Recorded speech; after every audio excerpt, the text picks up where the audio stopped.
কালকে দুপুরে খেলাম এক বাটি খাসির মাংস দিয়ে। ঝাল ঝাল খাসির মাংস, আলু আর পেঁপে দিয়ে রান্না করা হয়েছে। সাথে ছিল কলিজা। খাসির মাংসগুলো ছিল একদম নরম আর খেতে হয়েছে খুব স্বাদ। ঝাল ঝাল হয়েছে বটে, তবে মশলার সাথে কিন্তু খাসির মাংসটা খুব ভালোভাবে মিশে গিয়েছে। সঙ্গে আলু পেঁপেও খুব ভালোভাবে মশলাদার হয়েছিল।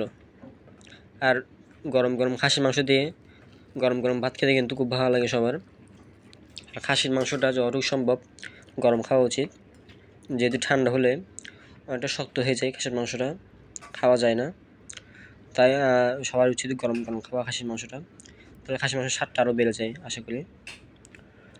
যাই হোক, আলু দিয়ে খাসির মাংসগুলো খেলাম, পেঁপেও নিলাম, খুবই নরম হয়েছিল খাসির মাংসগুলো। আর খাসির মাংস সবাই অনেকটা প্রিয়। আপনার দুপুরে কী দিয়ে খেয়েছেন অবশ্যই জানাবেন আমাকে। আর ভিডিওটি ভালো লেগে থাকলে একটা সাবস্ক্রাইব করবেন, অবশ্যই লাইক কমেন্ট করবেন এবং শেয়ার করবেন বন্ধুদের সাথে। ধন্যবাদ সবাইকে। আর আমার চ্যানেলটা অবশ্যই সাপোর্ট করবেন, পাশে থাকবেন।